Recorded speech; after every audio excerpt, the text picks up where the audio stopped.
মৰমৰ ছাত্ৰ-ছাত্ৰীসকল, সমগ্ৰ শিক্ষা ধেমাজি অনলাইন পাঠদান অনুষ্ঠানলৈ তোমালোকক স্বাগতম জনাইছোঁ। মই তোমালোকৰ বিজ্ঞান শিক্ষক প্ৰাঞ্জল শৰ্মা ছাৰ। মই ধেমাজি শিক্ষাখণ্ডৰ বেঙেনাগড়া শিক্ষামণ্ডলৰ ১ নং বৰাজান আদৰ্শ মধ্য ইংৰাজী বিদ্যালয়ৰ বিজ্ঞান শিক্ষক। ছাত্ৰ-ছাত্ৰীসকল, আজি মই তোমালোকৰ বাবে অষ্টম মানৰ সাধাৰণ বিজ্ঞানৰ ৬ষ্ঠ অধ্যায় দহন আৰু শিখা নামৰ পাঠটিৰ প্ৰথম খণ্ড যুগুত কৰি আনিছোঁ। আশা কৰিছোঁ আজি পাঠটিৰ জৰিয়তে তোমালোক সামান্য পৰিমাণে হ'লেও উপকৃত হ'বা। দহন বা জ্বলন এতিয়া আমাৰ বাবে অতি চিনাকি শব্দ। সাধাৰণ অৰ্থত কোনো বস্তু বা পদাৰ্থ পোৰাকে আমি দহন বা জ্বলন বুলি ক'ব পাৰোঁ। দৈনন্দিন জীৱনত জ্বলন বা দহনৰ বহু ঘটনাই আমি প্ৰত্যক্ষ কৰি আহিছোঁ। এই ছবি দুখন হৈছে ২০২০ চনৰ ২৭ মাৰ্চ তাৰিখে তিনিচুকীয়া জিলাৰ বাঘাজান তৈলক্ষেত্ৰৰ ৫ নং খাদত হোৱা ভয়ংকৰ অগ্নিকাণ্ডৰ ঘটনা। ইয়াৰ প্ৰভাৱ এতিয়াও বিৰাজমান। এই ঘটনাই বহু হাজাৰজনৰ জীৱনলৈ কঢ়িয়াই আনিলে কালা আঁউসী। হাজাৰ হাজাৰজন আজি নিথৰুৱা হ'ল। কল্পনা কৰাচোন, কিমান ভয়ংকৰ হ'ব পাৰে দহনৰ ঘটনা।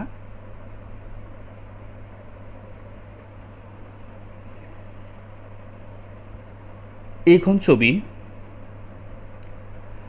আৰু এইখন ছবি, এই দুয়োখন ছবিয়ে হৈছে ২০১৯ চনৰ ব্ৰাজিলৰ আমাজন বৰ্ষাৰণ্যত সংঘটিত হোৱা বনজুই দুখন আলোকচিত্ৰ। আমাজনক লাংছ অফ আৰ্থ বুলি অভিহিত কৰা হয়, কিয়নো পৃথিৱীৰ 20% অক্সিজেন গেছ এই বৰ্ষাৰণ্যখনে যোগান ধৰি আহিছে। বনজুৰিৰ ফলত এই অভয়াৰণ্যখনৰ যথেষ্ট সংখ্যক বন্য পশু পক্ষী অনিষ্ট হোৱাৰ লগতে অধিকাংশ ভস্মীভূত হৈ যায়।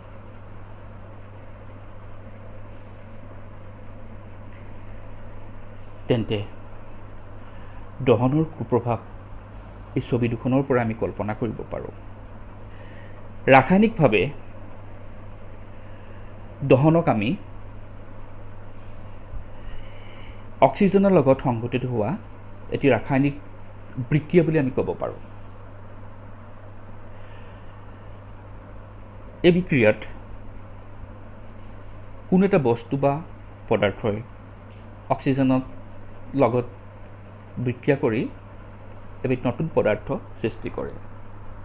এই নতুন পদাৰ্থবিধ চাই বিভিন্ন ধৰণৰ ধোঁৱা আৰু প্ৰচুৰ তাপ হ'ব পাৰে। ধোঁৱা বিভিন্ন কাৰ্বনৰ অক্সাইড যেনে কাৰ্বন ডাই অক্সাইড বা কাৰ্বন মন'ক্সাইড বা নাইট্ৰজেনৰ বিভিন্ন অক্সাইডসমূহ, নাইট্ৰজেন ডাই অক্সাইড, ছালফাৰ ডাই অক্সাইড, নাইট্ৰিক অক্সাইড ইত্যাদি হ'ব পাৰে। অৰ্থাৎ ইয়াত যি নতুন পদাৰ্থৰ সৃষ্টি হ'ল, সি আকৌ পুনৰ আগৰ অৱস্থালৈ ঘূৰি যাব নোৱাৰে। অৰ্থাৎ এই পৰিৱৰ্তন হ'ল ৰাসায়নিক পৰিৱৰ্তন আৰু এই বিক্ৰিয়াটো হ'ল ৰাসায়নিক বিক্ৰিয়া, যাৰ বিষয়ে আমি সপ্তম শ্ৰেণীত আলোচনা কৰিছিলোঁ। গতিকে দহনৰ ফলত কি উৎপন্ন হ'ব লাগিব? প্ৰচুৰ তাপ উৎপন্ন হ'ব লাগিব। আৰু কেতিয়াবা কি হয়, দহনৰ ফলত শব্দ উৎপন্ন হয় আৰু পোহৰ উৎপন্ন হ'ব পাৰে।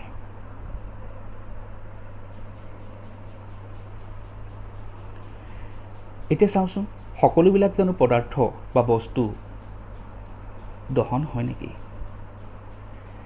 যি দ্ৰব্যৰ দহন হয় তাক দাহ্য পদাৰ্থ বোলে। ইয়াক ইন্ধনো বোলা হয়। উদাহৰণ কাঠ, কাগজ, কয়লা ইত্যাদি। অৰ্থাৎ যিবিলাক দ্ৰব্য, এই দ্ৰব্য শব্দটোৱে আমি বস্তু আৰু পদাৰ্থ উভয়কে সাঙুৰি লৈছোঁ।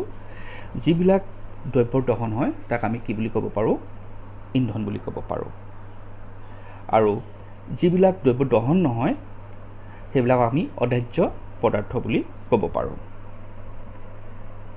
এই তালিকাখন চোৱাচোন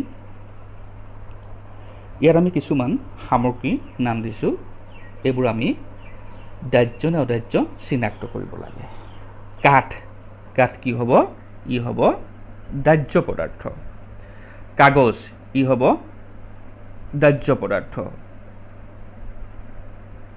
লুৰ গজাল ই হ'ব কি হ'ব অদাহ্য পদাৰ্থ লুৰ টুকুৰা শিলৰ টুকুৰা ই হ'ব কি অদাহ্য পদাৰ্থ খেৰ হ'ব কি দাহ্য পদাৰ্থ দিয়াচলা কাঠি কি হ'ব দাহ্য পদাৰ্থ কাঁচ হ'ব কি অদাহ্য পদাৰ্থ গতিকে আমাৰ চাৰিওফালৰ কিছুমান পদাৰ্থ দাহ্য আৰু কিছুমান অদাহ্য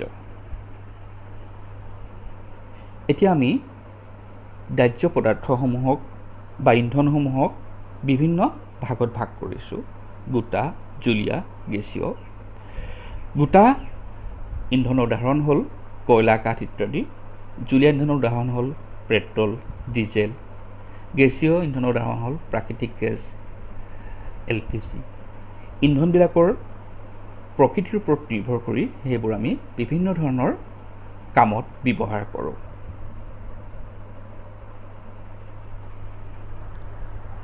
এতিয়া চোৱাচোন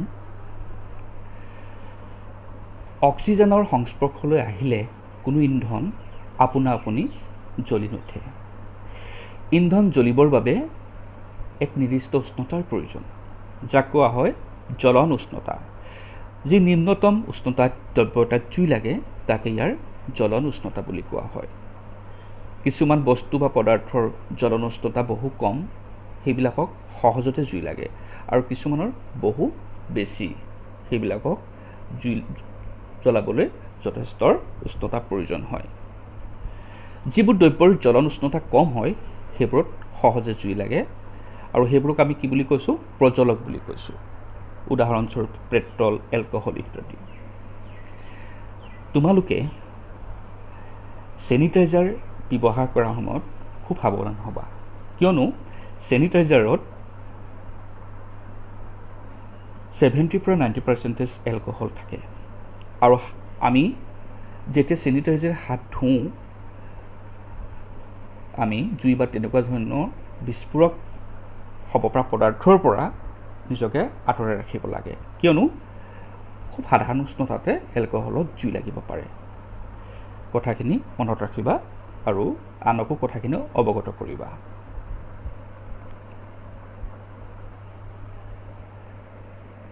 এতিয়া চোৱাচোন দহন হ'বৰ বাবে আমাক কি লাগিব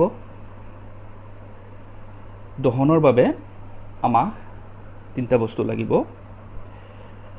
প্ৰথম লাগিব ইন্ধন লাগিব দ্বিতীয়তে লাগিব বায়ু বা অক্সিজেন লাগিব আৰু তৃতীয়তে লাগিব এটা নিৰ্দিষ্ট উষ্ণতা যাক আমি জ্বলন উষ্ণতা বুলি কৈছোঁ অৰ্থাৎ এই তিনিবিধৰ কোনো এবিধৰ অভাৱত কি হয় দহন সংঘটিত হ'ব নোৱাৰে এডাল খৰি বাহিৰত অক্সিজেনৰ সংস্পৰ্শত ৰাখিলেই ইয়াৰ আপোনা আপুনি কেতিয়াও দহন হ'ব নোৱাৰে কিয়নো দহন হ'বৰ বাবে কাঠডালক আমি এক নিৰ্দিষ্ট উষ্ণতালৈ প্ৰথমে গৰম কৰিব লাগিব তাৰপিছতহে ইয়াক জুই লাগিব এই নিৰ্দিষ্ট উষ্ণতাটো হৈছে কাঠডালৰ জ্বলন উষ্ণতা আমি মনত ৰখা ভাল প্ৰত্যেকবিধ দাহ্য পদাৰ্থৰে নিজস্ব জ্বলন উষ্ণতা থাকে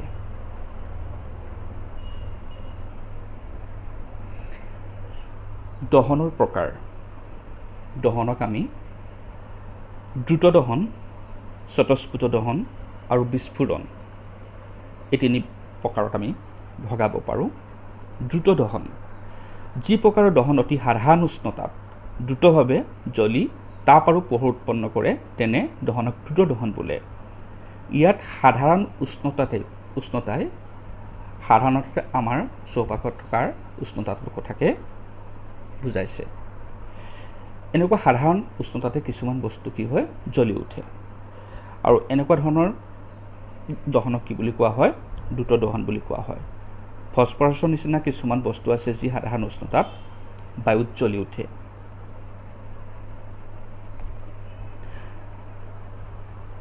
স্বতঃস্ফুৰ্ত দহন আমি প্ৰথমে যি আমাজন বৰ্ষাৰণ্যৰ আলোকচিত্ৰখন দেখিছিলোঁ সি হ'ল এক স্বতঃস্ফুৰ্ত দহনৰ উদাহৰণ। দহনৰ যিটো প্ৰকাৰত কোনো এটা স্পষ্ট কাৰক নোহোৱাকৈ পদাৰ্থ এটা হঠাতেই জ্বলি উঠিছে বা জ্বলি উঠে তেনে দহনক স্বতঃস্ফুৰ্ত দহন বোলে। স্বতঃস্ফুৰ্ত দহন বিভিন্ন প্ৰাকৃতিক কাৰণত হ'ব পাৰে বা মানুহৰ অসাৱধানবশতও স্বতঃস্ফুৰ্ত দহন হ'ব পাৰে।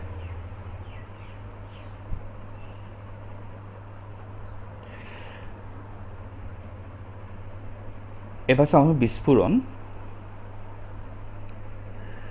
বিস্ফোৰণ হৈছে এনে এবিধ দহন যি দহনত আকস্মিক বিক্ৰিয়াৰ দ্বাৰা তাপ, পোহৰ আৰু শব্দৰ সৃষ্টি হয়। উদাহৰণস্বৰূপে দেৱালীৰ সময়ত আমি বিভিন্ন ধৰণৰ আতচবাজীবিলাক ফুটাওঁ, সেইবিলাক বিস্ফোৰণৰ উদাহৰণ।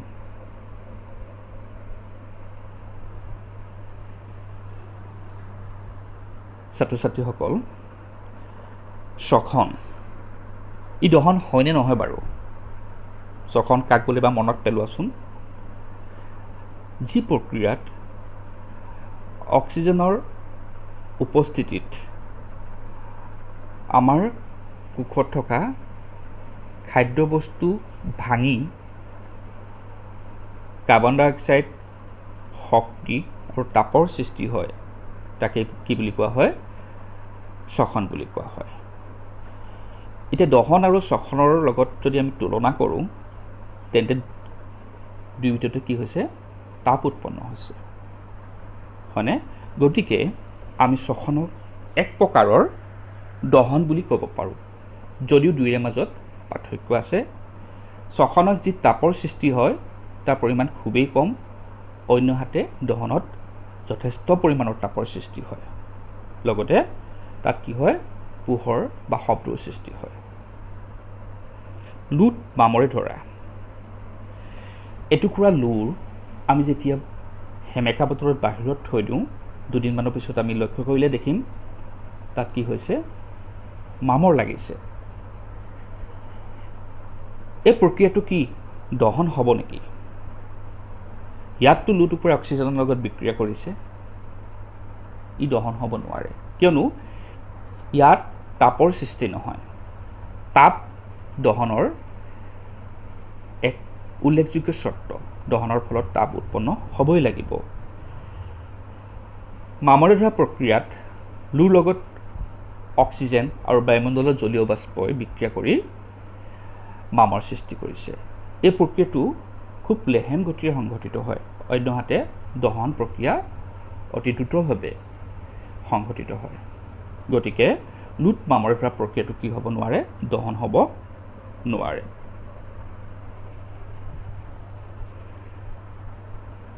জুই নিয়ন্ত্ৰণ। বহু ক্ষেত্ৰত দহনে আমাক সহায় কৰি আহিছে, যদিও কেতিয়াবা দহন বা জুই আমাৰ বাবে অনিয়ন্ত্ৰিত হৈ পৰে।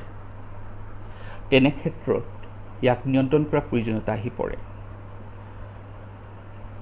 জুই উৎপন্ন হ'বৰ বাবে লগা আৱশ্যকীয় কাৰকসমূহ হ'ল ইন্ধন, বায়ু আৰু তাপ। এইবোৰ এবিধ বা তাতোধিক আঁতৰাই জুই নিয়ন্ত্ৰণ কৰিব পাৰি। এতিয়া চোৱাচোন, এটা খেৰী ঘৰত জুই লাগিছে। এনে ক্ষেত্ৰত ইন্ধন, বায়ু আৰু তাপ এই তিনিবিধৰ আমি কোনবিধ আঁতৰাব পাৰিম? ইন্ধন, গোটেই ঘৰটোৱেই হৈছে এই ক্ষেত্ৰত ইন্ধন, গতিকে ইন্ধনক আঁতৰ কৰা কোনো প্ৰশ্নই উঠিব নোৱাৰে। তেনে ক্ষেত্ৰত আমাৰ হাতত দুটা অপশ্যন আছে, হয় আমি অক্সিজেনৰ সংস্পৰ্শত আঁতৰাই ৰাখিব লাগিব দাহ্য পদাৰ্থখিনি, আৰু আমি কি কৰিব লাগিব? যি উষ্ণতাত জ্বলে, জুই লাগিছে সেই উষ্ণতাৰ তললৈ আমি তাক লৈ যাব লাগিব। পানী আৰু কাৰ্বন ডাই অক্সাইড এই ক্ষেত্ৰত সহায়ক হয়। পানী যদি আমি জুই জ্বলা ঠাইত ছটিয়াই দিওঁ তেতিয়াহ'লে কি হ'ব, জ্বলন উষ্ণতা বহুত তললৈ গুচি যাব, তাৰ ফলত কি হয়, জুই নুমাই যাব। আকৌ কাৰ্বন ডাই অক্সাইড যদি আমি কি কৰোঁ, তাত স্প্ৰে কৰি দিওঁ, কাৰ্বন ডাই অক্সাইডকেইটা আমি স্প্ৰে কৰিলে কি হ'ব, ই এখন কম্বলৰ দৰে এটা তৰপৰ সৃষ্টি কৰি অক্সিজেনৰ সংস্পৰ্শৰ পৰা দাহ্য পদাৰ্থখিনিক আঁতৰাই ৰাখে। ফলত কি হয়, জুই নিয়ন্ত্ৰণলৈ আহিব। ছাত্ৰ ছাত্ৰীসকল, যিবোৰ দ্ৰব্য জুই নিয়ন্ত্ৰণ কৰিবলৈ আমি ব্যৱহাৰ কৰোঁ তেনেবিলাকক আমি কি বুলি ক'ম, অগ্নি নিৰ্বাপক দ্ৰব্য বুলি কওঁ। পানী, কাৰ্বন ডাই অক্সাইড ইত্যাদি। জুই জ্বলা প্ৰকৃতিৰ ওপৰত নিৰ্ভৰ কৰি অগ্নি নিৰ্বাপক বেলেগ বেলেগ আমি ব্যৱহাৰ কৰিব লাগিব। শ্বৰ্ট চাৰ্কিটৰ ফলত যদি কোনো এটা ঘৰত অগ্নিকাণ্ড সংঘটিত হৈছে তেনে ক্ষেত্ৰত আমি পানী ব্যৱহাৰ কৰিলে বহুত ডাঙৰ ঘটনা সংঘটিত হ'ব পাৰে, কিয়নো পানী বিদ্যুতৰ পৰিবাহী আৰু ই বাগৰি বিভিন্ন মানুহৰ বা ঠাইত উপস্থিত থকা অন্যান্য জীৱ জন্তুক ক্ষতি সাধন কৰিব পাৰে। এই ক্ষেত্ৰত আমি কি কৰিব লাগিব, কাৰ্বন ডাই অক্সাইড অগ্নি নিৰ্বাপক হিচাপে আমি ব্যৱহাৰ কৰিব লাগিব। কাৰ্বন ডাই অক্সাইডে অক্সিজেনৰ সংস্পৰ্শৰ পৰা দাহ্য পদাৰ্থখিনি আঁতৰাই আনিব আৰু জুই নিয়ন্ত্ৰণলৈ আহিব। একেদৰে তেল পানীতকৈ পাতল।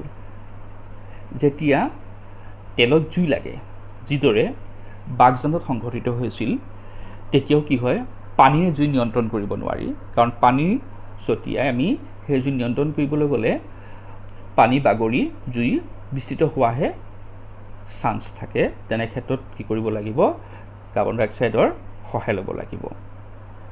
আজিকালি আমাৰ প্ৰত্যেক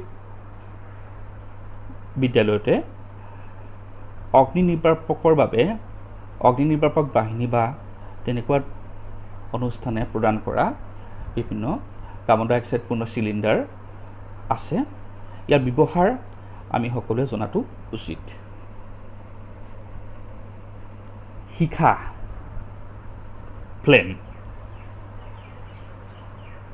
চোৱাচোন, ইয়াত আমি দেখিছোঁ মমৰ শিখা, টেবুল লেম্পৰ শিখা আৰু বাৰ্ণাৰৰ শিখা। প্ৰত্যেক শিখাৰো কিন্তু বৰণবিলাক বেলেগ বেলেগ। অকল কি হয়, বাৰ্ণাৰৰ শিখা কি হয়, উজ্জ্বল নীলা বৰণ সৃষ্টি হৈছে। যি শিখা বৰণ উজ্জ্বল নীলা, তেনে ক্ষেত্ৰত আমি জানিম যে ইন্ধনৰ প্ৰকৃতিটো যথেষ্ট পৰিষ্কাৰ, অৰ্থাৎ পৰিষ্কাৰ ইন্ধনৰ পৰাহে কি হয়, নীলা ৰঙৰ শিখা ওলায়। কয়লাৰ পৰা শিখা নোলায়, কিন্তু মমৰ পৰা শিখা ওলায়। কেতিয়াবা তোমালোকৰ মনলৈ আহিছেনে, কয়লাত কিয় শিখাৰ সৃষ্টি নহয়, মমত যে শিখাৰ সৃষ্টি হয়? যিবোৰ বস্তু বাষ্পীভূত হয় তেনে বস্তুবিলাকৰ পৰা কি হয়, শিখা সৃষ্টি হয়। উদাহৰণস্বৰূপে কেৰাচিন তেল আৰু গলিত মম সলিতাৰ মাজেৰে ওপৰলৈ উঠি আহি জ্বলনত বাষ্পীভূত হয় আৰু শিখাৰ সৃষ্টি কৰে। আনহাতে এঙাৰ বাষ্পীভূত নহয়, গতিকে শিখাও সৃষ্টি হ'ব নোৱাৰে। এডাল মমবাতিৰ, এই মমবাতিডাল আমি ডাঙৰ কৰি দেখাবলৈ চেষ্টা কৰিছোঁ। চোৱাচোন, ইয়াত আমি প্ৰথম অংশটো আমি দেখিছোঁ ক'লা, দ্বিতীয় অংশটো দেখিছোঁ হালধীয়া, আৰু একেবাৰে লাষ্টৰ অংশটো দেখিছোঁ আমি কি দেখিছোঁ, নীলা। মমবাতি এই তিনিবিধ মণ্ডল আমি তোমালোকৰ পাঠত থকা চিত্ৰটোৰ সহায়ত বুজিবলৈ চেষ্টা কৰিম। মমবাতিডালৰ তিনিটা অংশ আছে, চোৱাচোন। দহন নোহোৱা মম আটাইতকৈ ভিতৰৰ মণ্ডল কলা মণ্ডল, এই মণ্ডলটোৰ কথা কৈছে। এইখিনিত কি হয়, খুব সৰ্বনিম্ন তাপ উৎপন্ন হয় বুলি কৈছে। আংশিকভাৱে দহন হোৱা মধ্যমণ্ডল বা হালধীয়া, এইখিনি কি বুলি কৈছে, আংশিকভাৱে দহন হোৱা হালধীয়া মণ্ডল। আৰু একেবাৰে লাষ্টত এইখিনি অঞ্চল কি বুলি কৈছে, সম্পূৰ্ণ দহন হোৱা নীলামণ্ডল আৰু ইয়াত কি হয় সৰ্বাধিক তাপ উৎপন্ন হয় এতিয়া চোৱাচোন তোমালোকৰ মনত প্ৰশ্ন আহিব পাৰে এই অংশটো কিয় কলা হয় এই অংশটো কিয় হালধীয়া হয় আৰু এই অংশটো কিয় নীলা হয় ইয়াৰ কাৰণ হ'ল এই অংশটোত মম বাষ্পীভূত হৈ অংশটোলৈ আহিছে সলিতাৰ দ্বাৰা আহিছে ঠিকেই কিন্তু এই অংশটো একেবাৰে ভিতৰত থকা বাবে ইয়াত অক্সিজেন কম পৰিমাণে পায় অৰ্থাৎ ইয়াত দহন প্ৰায় নহয়েই সেইকাৰণে এই অংশটো কি হয় আটাইতকৈ কলা হয় ইয়াৰ পিছৰ অংশটোত কি হয় কম পৰিমাণে অক্সিজেন পায় সেইকাৰণে কি হয় ইয়াক হালধীয়া বৰণ হয় আৰু একেবাৰে বাহিৰৰ অংশটো কি হয় তাত সম্পূৰ্ণ অক্সিজেন পায় কাৰণে তাত কি হয় বৰণটো নীলা হয় আৰু ইয়াত সম্পূৰ্ণ দহন হয় তেতিয়াহ'লে মমবাতি এডালত আমি তিনিটা অংশ পালোঁ দহন নোহোৱা মমৰ ভিতৰৰ অংশ কলা মণ্ডল মধ্যমণ্ডল বা হালধীয়া মণ্ডল আৰু একেবাৰে কি হৈছে বৰ্হি মণ্ডল বা নীলা মণ্ডল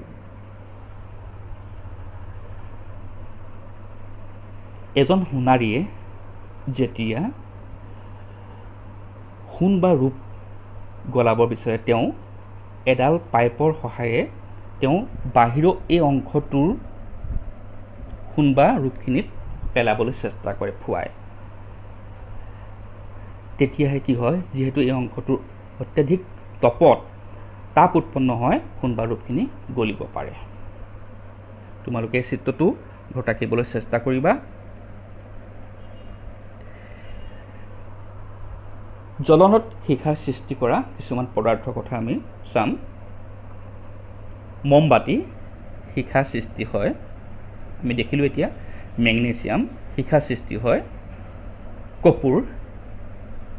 কপুৰৰ কি হয় শিখা সৃষ্টি হয় কেৰাচিন ষ্টভ শিখা সৃষ্টি হয় আৰু এঙাৰৰ কি হয় শিখা সৃষ্টি নহয় যিবোৰ পদাৰ্থ মই আকৌ কৈছোঁ যিবোৰ পদাৰ্থ জ্বলনত বাষ্পীভূত হয় বাষ্প আকাৰে যায় সেইবোৰৰহে কি হয় শিখা সৃষ্টি হ'ব পাৰে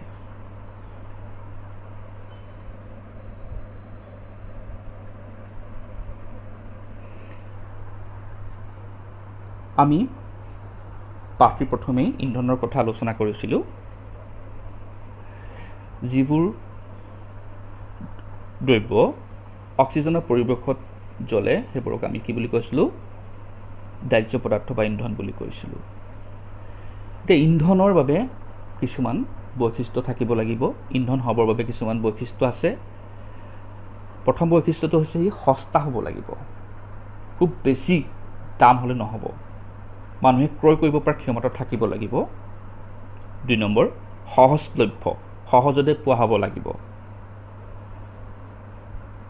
আৰু 3 নম্বৰ হৈছে সহজে দাহ্য 4 নম্বৰটো সকলোতকৈ গুৰুত্বপূৰ্ণ কোনো ধৰণৰ প্ৰদূষকৰ সৃষ্টি হ'ব নালাগিব বাস্তৱিকতে আদৰ্শ ইন্ধন পোৱা অসম্ভৱ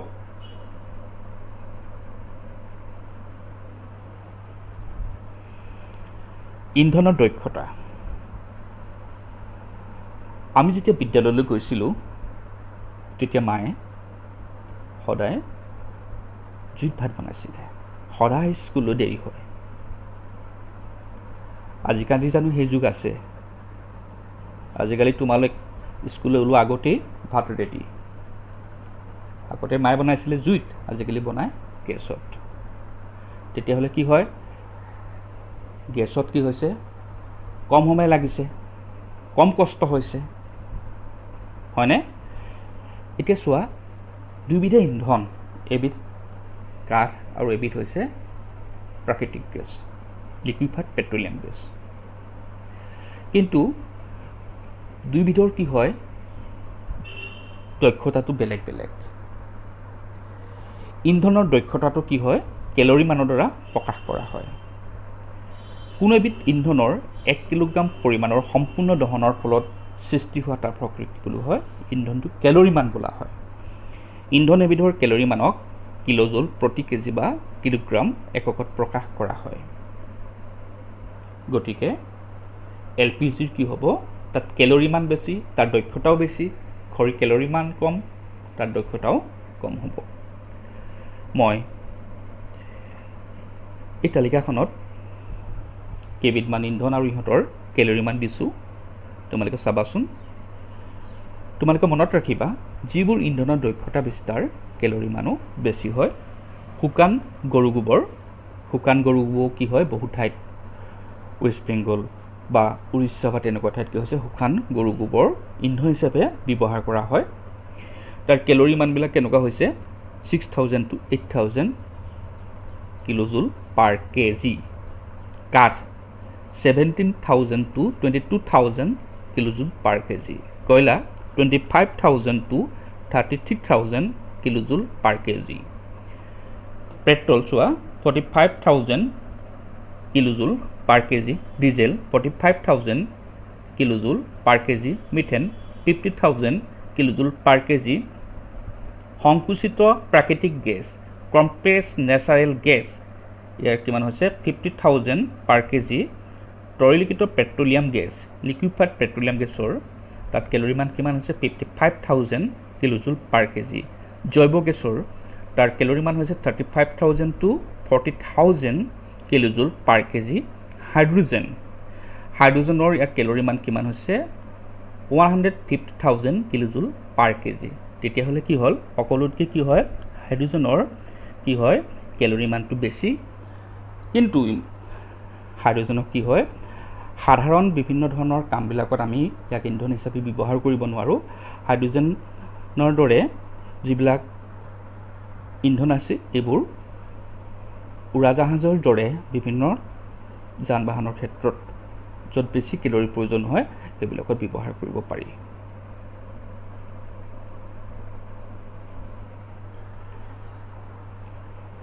ইন্ধন দহনৰ কুপ্ৰভাৱ।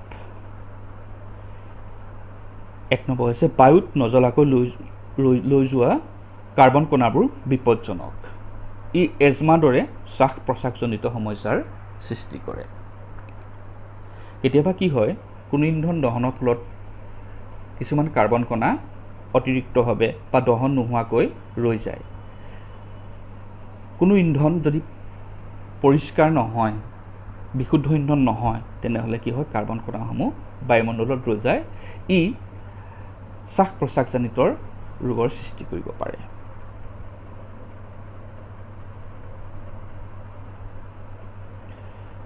বায়ুত নজ্বলাকৈ ৰৈ যোৱা কাৰ্বন কণাবোৰে কি কৰে, তেতিয়াহ'লে আমাৰ পৰিৱেশো দূষিত কৰে। 2 নম্বৰ চোৱা, ইন্ধন এটাৰ অসম্পূৰ্ণ দহনে বিষাক্ত কাৰ্বন মন'ক্সাইড সৃষ্টি কৰে। কাৰ্বন মন'ক্সাইডে কি হয়, আমাৰ হিমগ্ল'বিনৰ তেজৰ লোহিত ৰক্তকণিকাত থকা হিমগ্ল'বিনৰ লগ লাগি কাৰ্বক্সি হিমগ্ল'বিন নামৰ এবিধ বিষাক্ত দ্ৰব্য সৃষ্টি কৰে, যিয়ে আমাৰ তেজৰ অক্সিজেন বহন কৰিব পৰা ক্ষমতা কমাই দিয়ে। গতিকে কাৰ্বন মন'ক্সাইড এবিধ বিষাক্ত গেছ আৰু অত্যাধিক কাৰ্বন মন'ক্সাইডৰ সংস্পৰ্শত থাকিলে এজন মানুহৰ মৃত্যু হ'ব পাৰে। 3 নম্বৰ চোৱা, গোলকীয় উষ্ণতা বৃদ্ধি। ইন্ধন দহনৰ ফলত সৃষ্ট কাৰ্বন ডাই অক্সাইড গেছে ভূপৃষ্ঠৰ উষ্ণতা বৃদ্ধি কৰে। ইয়াকে কি বুলি কোৱা হয়, গোলকীয় উষ্ণতা বৃদ্ধি। আজিৰ যুগত বিভিন্ন যান বাহনেই হওক বা বিভিন্ন ইন্ধনৰ দহনৰ ফলতেই হওক পৰিৱেশ প্ৰদূষিত হৈ গৈ আছে। ইয়াৰ ফলস্বৰূপে কাৰ্বন ডাই অক্সাইডৰ পৰিমাণ বায়ুমণ্ডলত বাঢ়ি গৈ আছে। হাবি জংঘল কটাৰ ফলত কি হয়, বায়ুমণ্ডলত কাৰ্বন ডাই অক্সাইডৰ পৰিমাণ বাঢ়ি গৈ আছে। ইয়াৰ ফলস্বৰূপে কি হয়, আমাৰ ভূপৃষ্ঠৰ উষ্ণতা বাঢ়ি গৈছে আৰু ভূপৃষ্ঠৰ উষ্ণতা বাঢ়ি যোৱা এই পৰিঘটনাটোকে কোৱা হয় গোলকীয় উষ্ণতা বৃদ্ধি। এই গোলকীয় উষ্ণতা বৃদ্ধিৰ ফলত মেৰু অঞ্চলত থকা বৰফবিলাক গলিবলৈ আৰম্ভ কৰে। এই বিষয়ে আমি মাজে সময়ে বিভিন্ন ধৰণৰ নিউজ চেনেল বা বিভিন্ন ধৰণৰ বাতৰি কাকত এইবিলাকত আমি শুনিবলৈ পাওঁ। ইয়াৰ ফলত আমাৰ শেষ পৰিণতি এনেকুৱাই হ'ব, এটা সময়ত আমাৰ গোটেই পৃথিৱীখন কি হ'ব, প্লাবিত হৈ যাব, বানপানী হ'ব, সাগৰ মহাসাগৰৰ পানী বাঢ়ি যাব, নদ নদী পানী বাঢ়ি যাব, প্লাবিত হৈ যাব। গতিকে কি হয়, নিৰ্বনানীকৰণৰ ফলত মানৱ সমাজে যি এক ভয়ংকৰ অৱস্থালৈ গৈ আছে, তাৰ ফল অতি শীঘ্ৰে মানুহে ভোগ কৰিব লাগিব। এচিড বৰষুণ। কয়লা, পেট্ৰল আৰু ডিজেলৰ জ্বলনত উৎপন্ন হোৱা ছালফাৰ আৰু নাইট্ৰজেনৰ অক্সাইডে কি কৰে, এচিড বৰষুণৰ সৃষ্টি কৰে। এই বৰষুণে শস্য, বিল্ডিং আৰু মাটিৰ অনিষ্ট সাধন কৰে। ইন্ধনৰ বিভিন্ন ধৰণৰ দহনৰ ফলত সৃষ্টি হোৱা যিবোৰ গেছ আছে, কাৰ্বন ডাই অক্সাইড গেছ, ই বায়ুমণ্ডলৰ জলীয় বাষ্পৰ লগত বিক্ৰিয়া কৰি কাৰ্বনিক এচিড সৃষ্টি কৰিব। বিভিন্ন ধৰণৰ কল কাৰখানাৰ পৰা নিৰ্গত হোৱা গেছ, নাইট্ৰজেন বা ছালফাৰ, ইহঁতৰ অক্সাইডসমূহ নাইট্ৰজেন ডাই অক্সাইড জলীয় বাষ্পৰ লগত বিক্ৰিয়া কৰি কি কৰিব? নাইট্ৰিক এচিড সৃষ্টি কৰিব। ছালফাৰ ডাই অক্সাইডে কি কৰিব? ছালফিউৰিক এচিড সৃষ্টি কৰিব। এইবিলাক কি হয়, যেতিয়া বৰষুণ দিয়ে তেতিয়া কি হয়? বৰষুণৰ ৰূপত পৃথিৱীত পৰেহি। আৰু যিহেতু এইবোৰ আম্লিক প্ৰকৃতি, ইহঁতক আমি কি বুলি কওঁ? এচিড বৰষুণ বুলি কওঁ। এই এচিড বৰষুণবিলাকে আমাৰ পুৰণি কীৰ্তিচিহ্নবিলাকৰ কি কৰিছে? ক্ষতি কৰিছে। তাজমহল, ৰংঘৰ, কাৰেংঘৰ আদিৰ দৰে আমাৰ যিবিলাক পুৰণি কীৰ্তিচিহ্ন আছে, এই কীৰ্তিচিহ্নবিলাকলৈ এচিড বৰষুণে ভাবুকিৰ সৃষ্টি কৰিছে। ছাত্ৰ ছাত্ৰীসকল, আজি আমি কি শিকিলোঁ বাৰু? চাওঁচোন আহা। 1 নম্বৰ, দহন এক ৰাসায়নিক প্ৰক্ৰিয়া। 2 নম্বৰ, দহনৰ বাবে বায়ুৰ অক্সিজেন লাগে। 3 নম্বৰ, দহনৰ ফলত তাপ আৰু পোহৰ উৎপন্ন হয়। 4 নম্বৰ, দহন 3 প্ৰকাৰৰ। 5 নম্বৰ, বৈদ্যুতিক আহিলা বা তেল জড়িত জুই পানীৰ দ্বাৰা নিয়ন্ত্ৰিত কৰিব নোৱাৰি।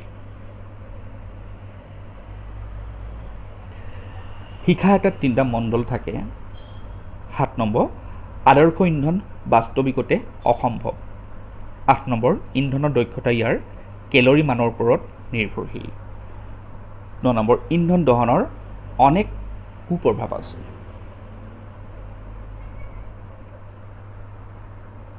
মৰমৰ ছাত্ৰ ছাত্ৰীসকল, আজিলৈ আমি ইমানতে পাঠৰ সামৰণি মাৰিছোঁ। তোমালোকক পুনৰাই লগ পোৱাৰ প্ৰতিশ্ৰুতিৰে আজিলৈ আহিছোঁ। ধন্যবাদ।